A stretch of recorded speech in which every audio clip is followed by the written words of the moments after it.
Out to Hindi. हफ्ते के अंदर मेजर पेन ने पूरी कक्षा को एक सख्त शेड्यूल पर रखा है। हर बार अलार्म बजने पर हॉलवे में चीखें गूंजती हैं जो उनके काम में बदलाव का संकेत देती हैं। कक्षा, भोजन, कसरत, ब्रेक, अब सब कुछ व्यवस्थित है। लेकिन निको और मैक्स अब सुबह के अधिकांश समय समूह के साथ नहीं रहते, बल्कि उन्हें दो अलग अलग सुबह के प्रशिक्षक नियुक्त किए गए हैं। सार्जेंट जैम उन्हें मेचा पायलटिंग के बारे में अधिक जानकारी देंगे और सार्जेंट फरहान उन्हें उन्नत गणित और इतिहास पढ़ाएंगे। वे सार्जेंट के लिए पर्याप्त रूप से अच्छी तरह से पढ़ सकते हैं, इसलिए साक्षरता कौशल को सेमेस्टर के लिए अलग रखा गया है, जबकि अकादमी उनकी क्षमताओं की सीमाओं का परीक्षण करती है। निको की मदद से मैक्स ने कक्षा को शाम के अध्ययन समूहों में व्यवस्थित करने में कामयाबी हासिल की है ताकि उन बच्चों की मदद की जा सके जो अपनी पठन समझ में बहुत पीछे रह गए थे। ज्यादातर बच्चे या तो कैप्लर स्टैंडर्ड नहीं पढ़ पाते थे, या फिर जब वे स्कूल में आए तो भाषा को ठीक से नहीं पढ़ पाते थे। लेकिन अब ये स्थिति तेजी से बदल रही है, क्योंकि उनकी पूरी सुबह इसी में बीत रही है और उच्च श्रेणी के सिस्टम उपयोगकर्ताओं में निहित बेहतर संज्ञानात्मक क्षमताओं की मदद से। उसका लक्ष्य ये सुनिश्चित करना है कि वे अव्यवस्थित व्यक्तियों का एक समूह न हो, बल्कि एक लक्ष्य की ओर काम करने वाली एक इकाई हो, और साथ ही यह साबित करे कि वह एक योग्य नेता है, ध्यान और पदोन्नति के योग्य है। ये वातावरण मैक्स के लिए स्वर्ग जैसा है। कोई शराबी नहीं, कोई नशे के लिए गायब नहीं होता, कोई खतरनाक अपराधी इमारतों के बीच नहीं छिपता, बस व्यवस्था और सौहार्द है। इस गति से तो प्रथम श्रेणी की प्रतियोगिता नरसंहार बन जाएगी। सैन्य पर्यवेक्षकों में से एक, जो परिसर में लगे कैमरों के माध्यम से सब कुछ देख रहा है, दो उन्नत छात्रों को पढ़ाई जा रही सामग्री की समीक्षा करते हुए नोट कर रहा है। ये दोनों स्वाभाविक रूप से नेता हैं।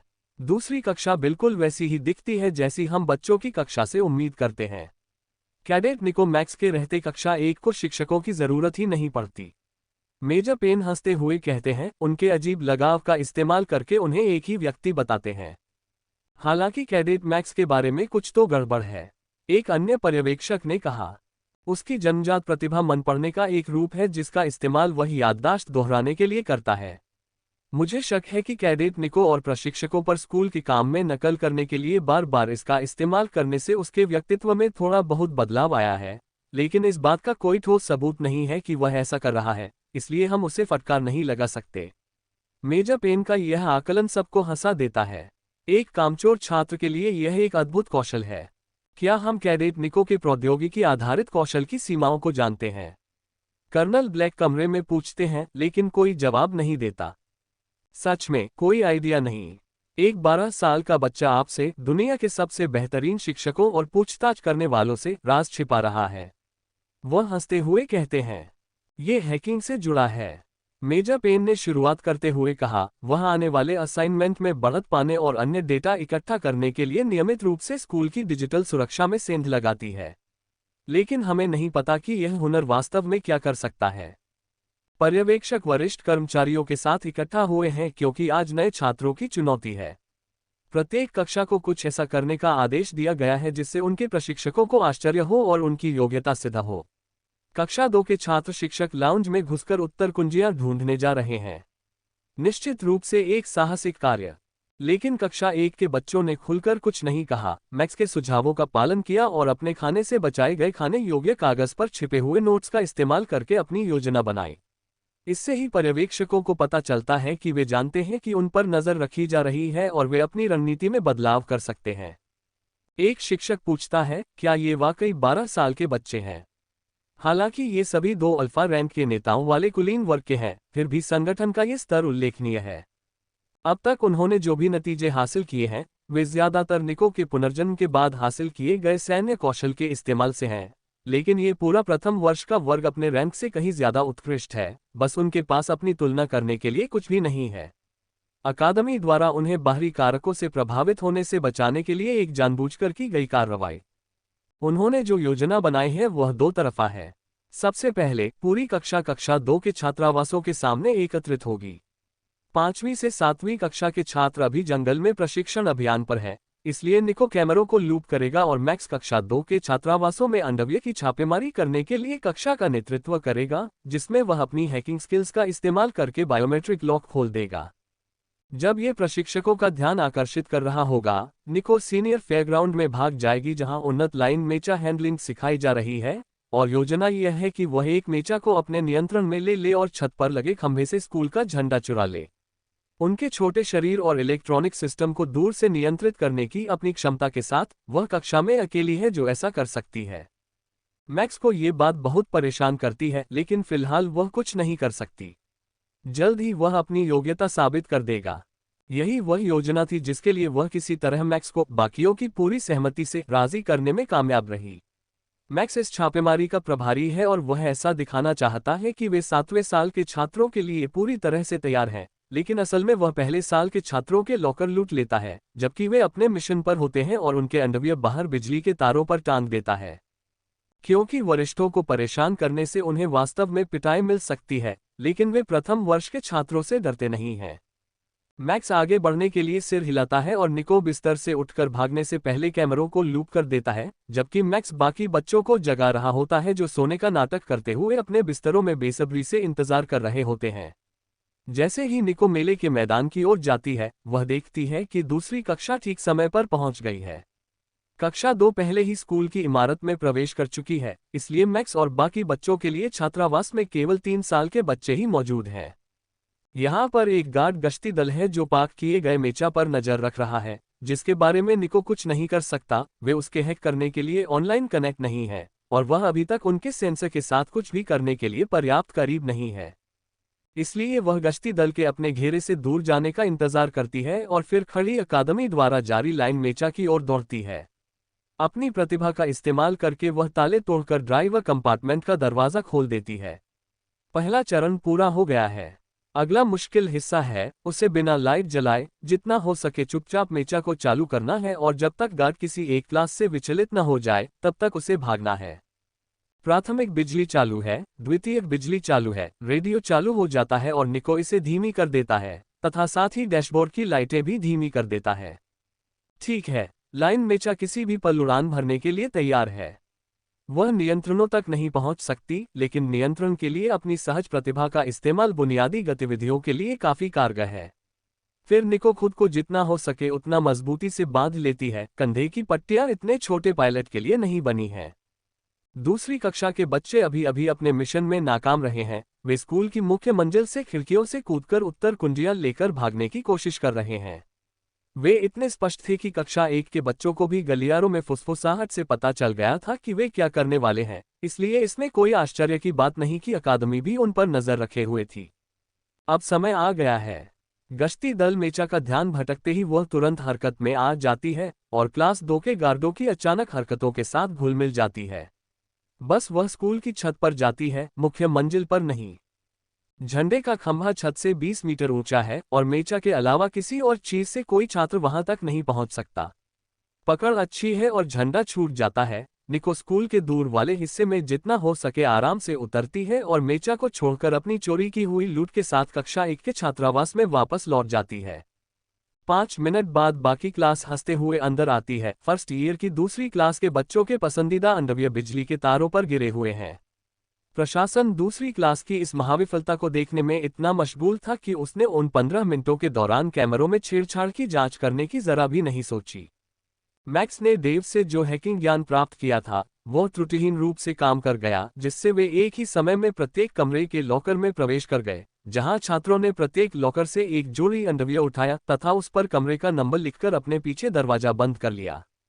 विशाल स्कूल ध्वज को प्रथम वर्ष के सामान्य क्षेत्र में गर्व से लटकाया गया है तथा इसे छत पर टांग दिया गया है, क्योंकि दीवार इतनी ऊंची नहीं थी कि यह फर्श पर घिसटने से बच सके, जो ध्वज के प्रति दंडनीय अनादर होगा। कोई भी इसका जिक्र न करे। मैक्स निर्देश देता है, देखो उन्हें ध्यान देने में कितना समय लगता है। निको हंसती है और सोचते हुए कैमरों को सामान्य स्थिति में लौटा देती है, लेकिन वे सब एक जरूरी बात भूल गए। एक विशाल झंडा अब कॉमन रूम के सभी कैमरों को रोक रहा है। अंडरगारमेंट्स के आपके शानदार प्रदर्शन के लिए बधाई। मेजर पेन कॉमन रूम में जाते हुए कहती है कि उनके सभी छात्र उनका इंतजार कर रहे हैं। तुमने आखिर ये सब कैसे हासिल कर लिया? क्या ये छत पर लगा स्कूल का झंडा है? हाँ मेजर, सफलतापूर्वक पूरे हुए मिशन के लिए हम आपकी सराहना स्वीकार करते हैं। इस अवसर के लिए धन्यवाद मेजर, निको और मैक्स एक साथ कहते हैं। स्कूल को समझ में आने में लगभग दोपहर हो गई। कैमरे की फुटेज में जोड़ इतने सहज थे कि वे हैकिंग को लगभग नजरअंदाज कर गए। लेकिन गश्ती यंत्र की फुटेज की समीक्षा में उन्होंने देखा कि खड़ी छात्रा लाइन मेचा मदद के लिए स्कूल की ओर दौड़ी और फिर सब कुछ ठीक हो गया। ये ऑपरेशन बहुत खूबसूरत है। जो भी है वह मशीन को स्कूल के किसी भी छात्र की तरह ही चलाता है। एक सीनियर क्लास सुपरवाइजर ने आह भरी। क्या ये प्रथम वर्ष के छात्रों के लिए नहीं होना चाहिए? वे इसे कैसे प्रबंधित करेंगे?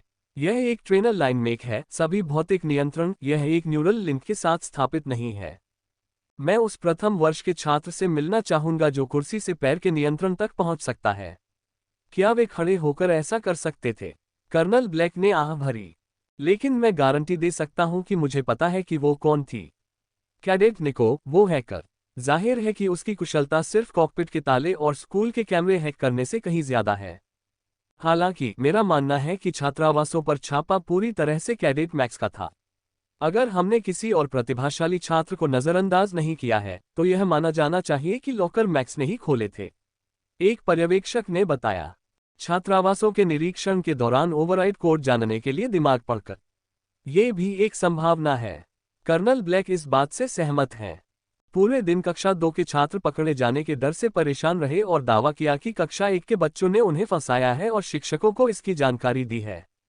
अकादमी असफलता बर्दाश्त नहीं करती, इसलिए इस हफ्ते सभी के काम के घंटे बढ़ा दिए गए हैं और कैफेटेरिया का मेन्यू भी बदल दिया गया है, जिसमें सबसे कम मांग वाले विकल्प शामिल हैं। मैक्स ये सोचकर सिहर उठता है कि अगर वे पकड़े जाते तो शायद यही दुर्भाग्य उनके नसीब में होता। कुछ नहीं, बस सबसे बेस्वाद पुनर्संयोजित प्रोटीन उत्पाद, साथ में एक अजीब सा सूप जिसकी गंध पुराने मोज़ो जैसी है। हालांकि अब वे अपनी शिक्षा के सबसे प्रतिबंधित दौर से गुजर चुके हैं और घर से लाए गए उनके विलासिता के सामान और डिजिटल उपकरण उन्हें वापस लौटाए जा रहे हैं, इस शर्त के साथ कि यह उनके स्कूल के काम में बाधा नहीं डालेगा। ये भी एक परीक्षण है, ये देखने के लिए कि क्या वे प्रलोभन के तहत ध्यान केंद्रित कर सकते हैं, लेकिन सभी सामग्री जो शैक्षिकी या स्कूल द्वारा अनुमोदित नहीं थी उन्हें उनके उपकरणों से हटा दिया गया था और खुले डेटानेट तक पहुंच सख्ती से अनुपलब्ध थी। हालांकि ये सबको नहीं रोक पाएगा, खासकर उन हैकर्स की जोड़ी को जो अपने स्कूल के काम में बहुत आगे हैं। निको अपने साथ 2 पूरे वीआर हेडसेट लेकर आई थी ताकि अगर एक टूट भी जाए तो उसे इस्तेमाल कर सके।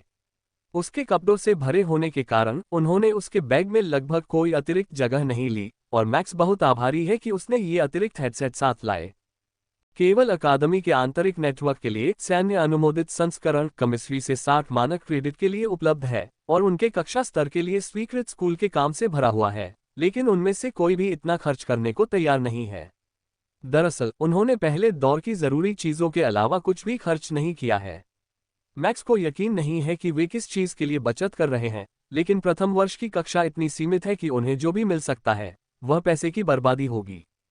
कुछ सावधानीपूर्वक हैकिंग और उधार ली गई जानकारी के साथ निको और मैक्स क्रूसेडर क्लास जायंट मेचा के लिए एक वीआर सिम्युलेटर प्रोग्राम प्राप्त करने में कामयाब रहे, जो शीर्ष प्रदर्शन करने वाले वरिष्ठ वर्ग के छात्रों के लिए पुरस्कार के रूप में है।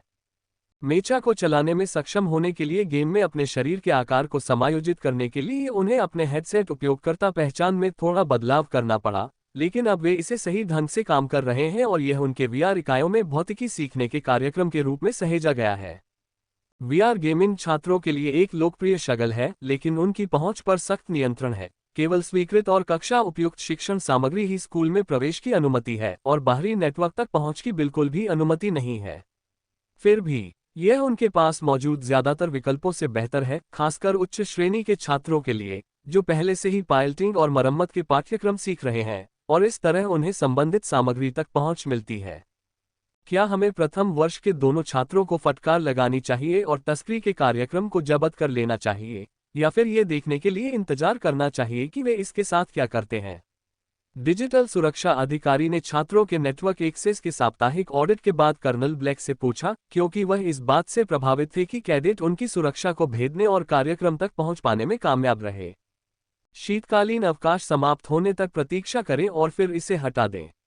आधिकारिक तौर पर यह उनके हेडसेट पर कभी मौजूद नहीं था, लेकिन मुझे उनके मिशंस की एक प्रति लाएं।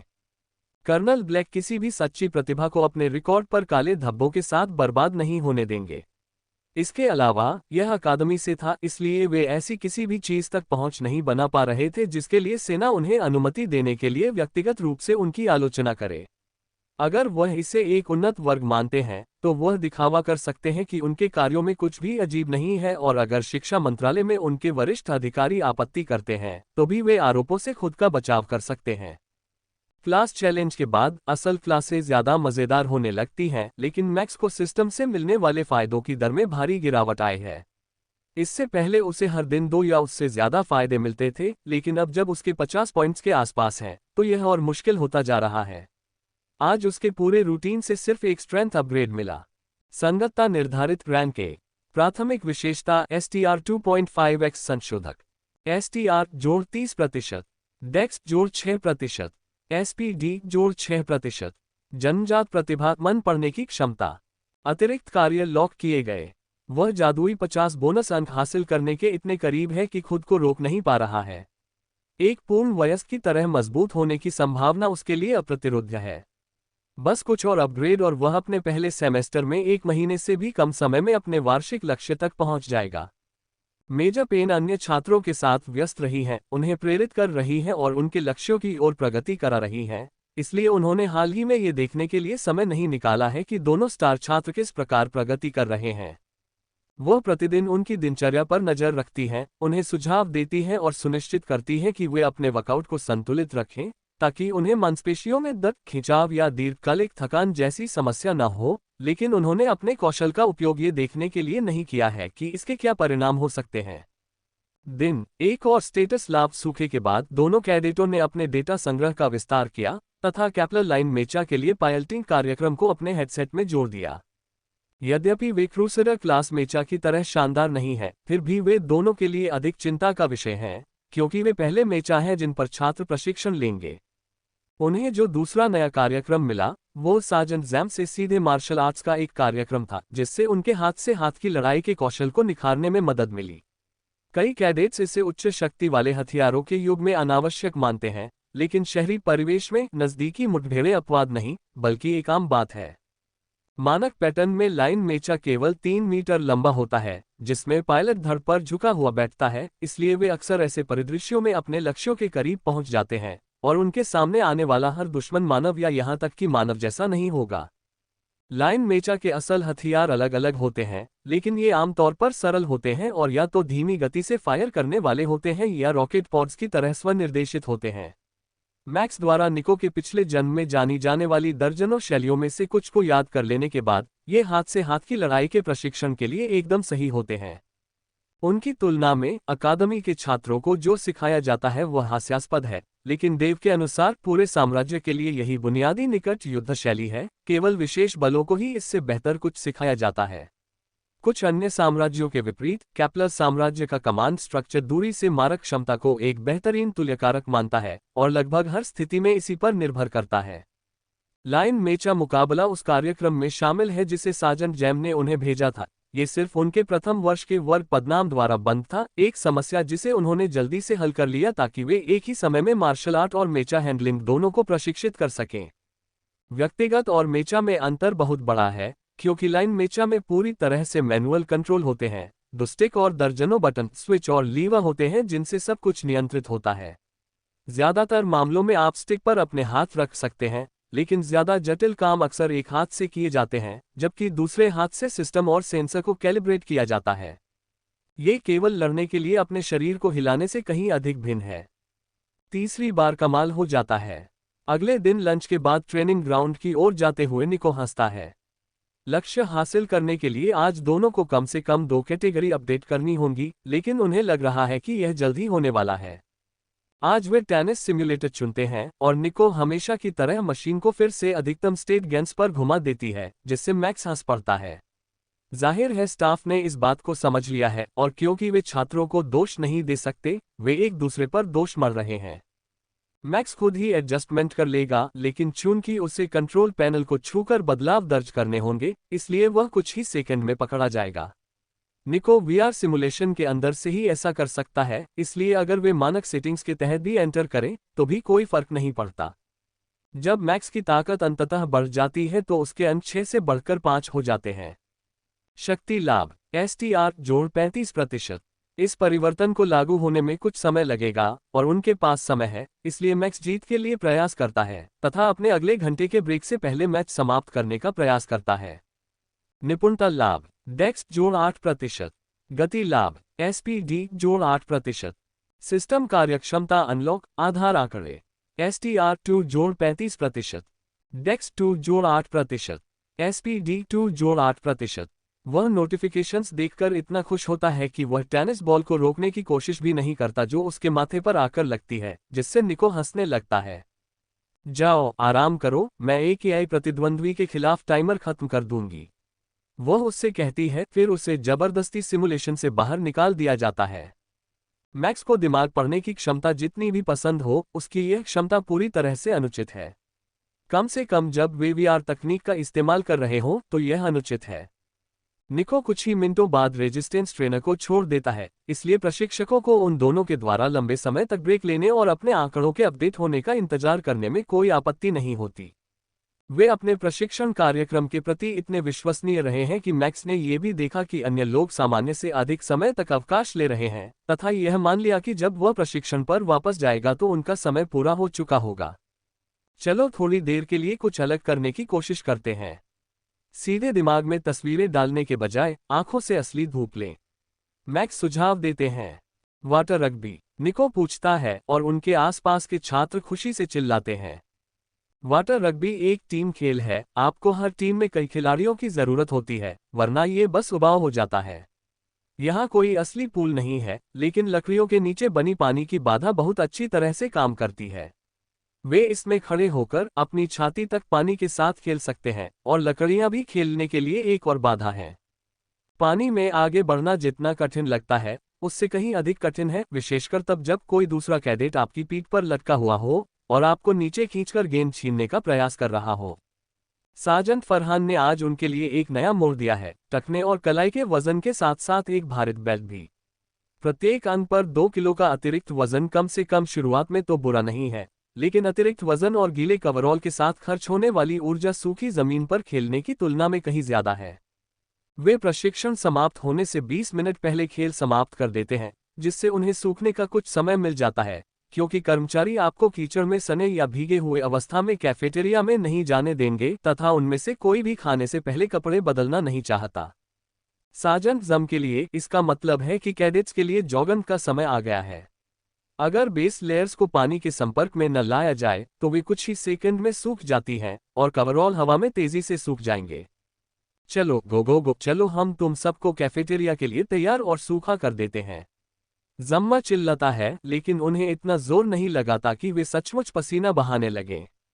आखिरकार आज वह कैफेटेरिया में ड्यूटी पर है और कमरे में जितने कम पसीने से तर लोग होंगे वह उतना ही खुश रहेगा।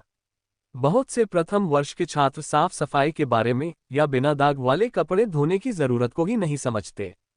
मैक्स के नए बुनियादी आंकड़े खाना खाते समय लागू होते हैं और मैक्स अपनी वर्दी को और भी टाइट होते हुए महसूस कर सकता है। यह इस प्रक्रिया का एक जाना माना दुष्प्रभाव है, क्योंकि यह अक्सर छात्रों को जल्दी यौवन की ओर धकेल देता है, क्योंकि नैनोबॉट उन्हें वयस्क जीवन के लिए अनुकूलित करते हैं। वह अपने छात्रावास के कमरे में जाने का बहाना बनाता है और निर्णय लेता है कि वह सुबह प्रशिक्षक से नए कपड़े मांग सकता है, या यदि परिवर्तन बहुत अधिक नहीं है तो वह अपने लचीले बेस लेयर में नीचे चला जाएगा और कमिश्नरी से नए कपड़े ले लेगा। लेकर जूतों और यहां तक कि बिस्तर तक, वह एक ही रात में सबसे बड़ा हो गया था। अंडरवियर पहनकर कमिश्नरी जाने की बात तो छोड़ ही दीजिए, उसे किसी से नई वर्दी जरूर लानी पड़ेगी। वह निको की तरफ देखता है, जिसने कल भी 50% का अंतर पार कर लिया था और शायद उसे भी वही समस्याएं थीं जो उससे थीं, लेकिन वह छोटी सी आकृति अभी भी बिस्तर पर आराम से सो रही थी। वह निश्चित रूप से उतनी छोटी नहीं थी जितनी कल रात थी, लेकिन मैक्स एक ही रात में काफी बड़ा हो गया था। उठते ही उसने पाया कि अब वह दरवाजे के पास दीवार पर लगी डेटा स्क्रीन तक आसानी से पहुंच सकता है और नए कपड़े ढूंढने के लिए स्क्रॉल करने लगा। तभी उसे एहसास हुआ कि उसे अपने नए साइज का अंदाजा ही नहीं है। उसे तो ये भी नहीं पता था कि उसकी लंबाई कितनी है। खुशकिस्मती से उसके लिए अकादमी में वर्चुअल रियलिटी हेडसेट के रूप में अपना सही साइज जानने का एक आसान तरीका मौजूद है। उन्होंने शायद उन उपकरणों को हैक कर लिया होगा जिनका उपयोग वे सिमुलेटर में क्रूसेडर क्लास मेचा के कॉकपिट आकार के साथ संगत करने के लिए अपने आकार को समायोजित करने के लिए कर रहे थे, लेकिन इकाई अभी भी आपके शरीर को स्कैन कर सकती है और आपको आपकी ऊंचाई और वजन से लेकर आपके बॉडी मास इंडेक्स तक सब कुछ बता सकती है, और यह भी बता सकती है कि नियमों के भीतर रहने के लिए आपको बाल कटवाने की आवश्यकता है या नहीं। तो मैक्स ने अपना सेट लगाया और उसे बूट किया और उसे यूजर स्कैन चलाने और डेटा रिपोर्ट करने को कहा, लेकिन इस समय सिस्टम में कोई भी सेटिंग अपडेट नहीं करने को कहा। उसे यकीन नहीं था कि अब तक उसकी ग्रोथ पूरी हो चुकी होगी, और अभी अपडेट करने से उनकी कस्टम सेटिंग्स गड़बड़ा सकती थी, जिससे वह सिमुलेटर में एक दिग्गज बन सकता था। हेडसेट के अनुसार उसकी लंबाई 170 सेंटीमीटर तक बढ़ गई थी, लेकिन उसका वजन अभी भी केवल 39 किलो था। नैनोबॉट्स को अपना काम पूरा करने के लिए उसे पर्याप्त कैलोरी प्राप्त करने के लिए खाना जरूरी था, लेकिन वह नंगा होकर ऐसा नहीं कर सकता था। इसलिए वह डेटा स्क्रीन पर वापस गया और मेजर पेन को फोन किया, जो उसे पता था कि अब तक तो जाग ही जाएगा। यह अच्छा ही होगा कैडेट, मैं तुम्हारी मां नहीं हूं कि तुम जब चाहो बुला लो। वह सुबह की कॉफी हाथ में लिए उनके छात्रावास के कमरे में आते हुए गुर्राए। माफ करना मेजर, लेकिन कल रात हम दोनों ही 50% एक्टिवेशन से गुजरे और अब हम दोनों के पास पहनने के लिए कुछ भी नहीं है जो थोड़ा भी फिट हो। मुझे समझ नहीं आ रहा था कि क्या करूं, लेकिन कमिश्नरी में नंगा जाना कोई अच्छी योजना नहीं लग रही थी। मैक्स समझाता है, जबकि प्रशिक्षक उसे हैरानी से देखता है। न केवल वह और कैडेट निको दोनों ने 2 हफ्तों से भी कम समय में सिस्टम में सुधार के लिए अपने लक्ष्य को पूरा कर लिया, बल्कि लड़के ने यौवन के एक और भी नाटकीय उन्नयन का अनुभव भी किया, जो संभवतः उसकी शक्ति आधारित प्राथमिक अवस्था के कारण था। जैसे जैसे आप परिपक्व होते हैं, सिस्टम आपके शरीर को आपके द्वारा दिए गए बोनस के अनुसार आकार देने में मदद करता है, इसलिए एक उच्च शक्ति वाला पुरुष स्वाभाविक रूप से एक बड़ा और भारी भरकम व्यक्ति होगा, जबकि उसके जैसी निपुणता विशेषज्ञ सैनिक का शरीर दुबला पतला होता है। मेजर पेन ने अपनी जेब से एक नापने वाला फीता निकाला और कैडेट मैक्स का नाप लेना शुरू किया। उसने उसके हाथ और पैर की लंबाई के साथ साथ उसकी ऊंचाई, छाती और कमर का भी नाप लिया। इस प्रक्रिया में निको को अपने तीनों नाप देखकर हंसी आ गई, लेकिन मेजर पेन ने भी उसके साथ वैसा ही किया और पाया कि उसकी लंबाई अभी भी केवल 135 सेमी ही थी, जो उसके शरीर में रातों रात हुए विकास के हिसाब से औसत से कम थी। मेजर का अनुमान था कि इस प्रक्रिया को पूरा होने में अभी भी कम से कम 2-3 दिन लगेंगे, इसलिए उन्हें कक्षाओं से छुट्टी दे दी गई और इस बीच उनके छात्रावास में नियमित काली वर्दी के कवरऑल भेज दिए जाएंगे। वह दिन में 3 बार उनकी जांच करती थी, साथ ही दिन में 2 बार डॉक्टरों से भी मुलाकात कराती थी ताकि यह सुनिश्चित किया जा सके कि उन्हें कोई समस्या तो नहीं है, लेकिन अगर उन्हें किसी भी तरह का दर्द महसूस होता था तो उन्हें तुरंत अस्पताल में रिपोर्ट करना होता था। यह उनके लिए बिल्कुल उपयुक्त था। वे अपना समय ले सकते थे और भरपूर भोजन के साथ स्वस्थ हो सकते थे और अपने सिम्युलेटर अभ्यासों को पूरा कर सकते थे, जिन्हें पिछले कुछ दिनों में प्रतिरोध प्रशिक्षक में अतिरिक्त समय के लिए त्याग दिया गया था क्योंकि वे अंतिम कुछ लाभों के लिए प्रयास कर रहे थे ताकि वे शीर्ष पर पहुंच सकें। अवलोकन कक्ष में प्रशिक्षक पेन की खबर सुनकर सभी उत्साह से झूम उठे। सिर्फ एक ही नहीं, बल्कि 2 कैडेट एम्पायर की विकास दर के रिकॉर्ड तोड़ने के बहुत करीब पहुंच गए थे और वे दोनों एक ही अकादमी में थे। यह उनके करियर के लिए बहुत बड़ा फायदा होगा, क्योंकि कैडेट की प्रगति की गति सीधे तौर पर उन्हें प्रशिक्षित करने वाली अकादमी की दक्षता और कौशल पर प्रतिबिंबित होती है। ये खबर तेजी से और चुपचाप कई जगहों पर भी फैल गई और कई लोगों की दिलचस्पी इन कैडेट्स के भविष्य में थी। खास तौर पर एक व्यक्ति ने अपने प्रभाव का इस्तेमाल करके खुद जाकर इन कैडेट्स को देखने का फैसला किया और केपलर टर्मिनस मिलिट्री अकादमी में एडवांस्ड मेचा पायलटिंग के कोर्स इंस्ट्रक्टर के तौर पर स्वेच्छा से काम किया। मैक्स को इस बारे में कुछ भी पता नहीं था, उसे बस इतना पता था कि कुछ ही मिनटों में कवरऑल आ जाएंगे और वे कैफेटेरिया जाकर भरवा सकते हैं। इस दौरान न केवल उनके लिए वर्दी के नियम स्थगित कर दिए गए थे, बल्कि खाने की मात्रा के नियम भी स्थगित कर दिए गए थे। इस बदलाव के दौरान जितना हो सके उतनी ऊर्जा प्राप्त करना स्वस्थ शरीर के वजन और रक्त शर्करा के स्तर को बनाए रखने से ज्यादा महत्वपूर्ण था, जिसके लिए मानक आहार डिजाइन किए गए थे। असली समस्या बस यही थी कि बढ़ते हुए दर्द होता था, बहुत ज्यादा। नाश्ते का हर पल उसके शरीर के साथ तालमेल बिठाने में दर्द होता था और उसे नहीं लगता था कि निको की हालत में कोई सुधार हुआ है, हालांकि वह अब बहुत छोटा है। पूरा दिन इसी तरह बीतता रहा, बस उसके शरीर को जलाने के लिए लगातार कैलोरीज का प्रवाह होता रहा और इतना तेज दर्द होता रहा कि कोई भी दर्द निवारक दवा उसे कम नहीं कर पा रही थी। डॉक्टर 2 बार आए और पुष्टि की कि यह बिल्कुल सामान्य है, क्योंकि विकास में इतनी तीव्र वृद्धि हुई है, लेकिन नैनोबॉट्स को अस्थायी रूप से निष्क्रिय किए बिना वे दर्द के बारे में ज्यादा कुछ नहीं कर सकते थे, क्योंकि इससे उसकी प्रगति बाधित हो जाती और संभवतः उसका शरीर भी। यह अध्याय एक पूर्वावलोकन है। यदि आप अधिक तेज और अद्यतित अध्याय देखना चाहते हैं, तो कृपया अधिक सामग्री के लिए देखें। इतना आगे होने के कारण कैडेट निको और मैक्स के शिक्षकों में खलबली मच गई। अगर वे खुद को आगे बढ़ाते रहे तो वे जल्द ही औसत तृतीय वर्ष के छात्रों से भी आगे निकल सकते थे, जो प्लेसमेंट परीक्षाओं और प्रशिक्षण कार्यक्रमों के लिए एक बुरा सपना होता। लेकिन अगर वे उन्हें पीछे रखते तो बच्चों के विकास में बाधा डालने के लिए उनके वरिष्ठों को उन्हें भारी कीमत चुकानी पड़ती। उनके पास अभी भी अपना अंतिम निर्णय लेने के लिए कुछ महीने थे, जबकि दोनों कैडेट्स प्रगति के दौर से गुजर रहे थे और उनके शरीर अनुकूल हो रहे थे, लेकिन उसके बाद कुछ निर्णय लेने की आवश्यकता थी। मेजर पेन के आग्रह पर अंततः वे इस निष्कर्ष पर पहुंचे कि उन्हें अपने अवकाश के समय में लाइन मेचा प्रशिक्षण कार्यक्रमों का पूरा उपयोग करने की अनुमति दी जाए, साथ ही शरद ऋतु अवकाश के लिए घर जाने की विशेष छूट भी दी जाए। प्रथम वर्ष के छात्रों को पहले कभी यह विशेषाधिकार नहीं मिला था, लेकिन हर चीज के लिए एक पहला मौका होता है, और इन दोनों ने इसे अर्जित किया। इससे उन्हें प्रथम वर्ष की कक्षाओं की बुनियादी बातों से अपने कौशल स्तर के लिए अधिक उपयुक्त किसी चीज में बदलाव की योजना बनाने के लिए एक अतिरिक्त सप्ताह भी मिल गया। इन नव विकसित शरीरों में वे पुराने छात्रों से ज्यादा अलग नहीं दिखते थे, तथा उनका आकार भी लगभग एक जैसा ही था, जिससे कि यदि उन्हें स्थानांतरित किया जाता तो वे आसानी से फिट हो जाते। विशेष उपचार से तीसरी कक्षा के छात्रों में होने वाली परेशानी से बचने के लिए उन्हें किसी अन्य अकादमी में स्थानांतरित करने की चर्चा चल रही थी, लेकिन जब उन्हें नए प्रशिक्षक के आने की सूचना मिली तो यह चर्चा अचानक रुक गई।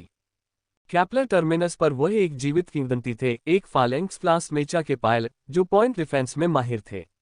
अकेले ही वह हल्के मेचा और पारंपरिक वाहनों के हमले से एक छोटे से शहर को बचा सकते थे।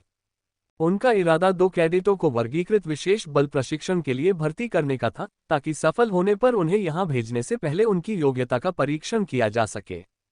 इससे उन्हें कैडेट्स को उनके नए आकार और मांसपेशियों के घनत्व के साथ तालमेल बिठाने के लिए जरूरी समय मिल गया। एक हफ्ते में यौवन बिना किसी कीमत के नहीं आया, और शुरुआती दर्द तो बस एक हिस्सा था। यह असहजता बहुत वास्तविक थी और कई कैडेट्स को फिर से चलना सीखना पड़ा। शरद ऋतु अवकाश से एक दिन पहले मेजर पेन ने कैडेटों को शीघ्र अवकाश के लिए घर लौटने की अनुमति की खबर दी, जो सामान्य से कम संतुलित विकास सेटिंग पर प्रतिरोध मशीन पर प्रशिक्षण ले रहे थे, ताकि उन्हें किसी भी प्रकार का तनाव न हो। फिर वे मुख्य कक्षा में लौट आए, जो उस समय परीक्षा दे रहे थे। तुम जानते हो कि मेरे माता पिता कैसे हैं, तुम मेरे घर क्यों नहीं आते? निको पूछता है और मैक्स आह भरता है। मेरे माता पिता बहुत बुरे लोग हो सकते हैं, लेकिन अगर मैं तुम्हारे परिवार के लिए उन्हें नजरअंदाज कर दूं तो वे बहुत नाराज हो जाएंगे, और मैं तुम्हारे लिए चीजें मुश्किल नहीं बनाना चाहता। मैक्स ने निको की तरफ देखा जब उसे खबर मिली कि वे जल्दी घर जा सकते हैं। आखिर उनके और तुम्हारे बीच चीजें इतनी अजीब क्यों हो गईं? तुम एक प्रथम वर्ष के छात्र के हिसाब से काफी अच्छे व्यवहार वाले हो, निको ने अपनी सबसे अच्छी वयस्क आवाज में पूछा। फिर दूसरे प्रथम वर्ष के छात्रों के साथ उसकी मानसिक छवि देखकर खिलखिलाकर हंस पड़ी। मैं हमेशा अपनी इस प्रतिभा पर नियंत्रण नहीं रख पाता था, लेकिन मुझे एहसास ही नहीं था कि यह अवचेतन रूप से तुरंत सक्रिय हो जाती है। मुझे नहीं पता था कि कुछ बातें ऐसी होती हैं जो मुझे नहीं जाननी चाहिए, इसलिए बचपन में मैंने कई राज खोले और सरप्राइज बर्बाद किए, जब तक कि एक दोस्त ने मेरी मदद नहीं की। इससे मेरे माता पिता के साथ तो हालात बहुत खराब हो गए, और उनके रिश्तेदारों के साथ तो और भी बुरा हाल हो गया, जिन्होंने आना ही बंद कर दिया। मैक्स ने उस हिस्से को छोड़ दिया जहां उसकी मां अब भी जोर देकर कहती है कि वह उसका बेटा नहीं बल्कि उसकी बेटी है। ये बात सिर्फ जानना ही काफी शर्मनाक है, किसी और को बताना तो दूर की बात है। मैं इससे ठीक कर दूंगा, मेरे साथ आओ, निको निर्देश देता है। जैसी कि उम्मीद थी, निको के दरवाजे पर दस्तक देने पर मेजर पेन अपने दफ्तर में मॉनिटरों के सामने खड़ी मिलती है। हाँ कैडेट्स, मैं आपकी क्या मदद कर सकती हूँ? वह पूछती है। मेजर, हमारे सामने एक उलझन है। कैडेट मैक्स घर नहीं जाना चाहता, लेकिन उसके मानसिक स्वास्थ्य के लिए बेहतर होगा कि वह छुट्टियों में स्कूल से छुट्टी ले ले। क्या कोई ऐसा तरीका हो सकता है जिससे उसे आधिकारिक तौर पर कैंपस में फटकार लगाई जाए, लेकिन फिर भी वह छुट्टियों में मेरे परिवार से मिलने के लिए आज़ाद रहे? निको पूछता है।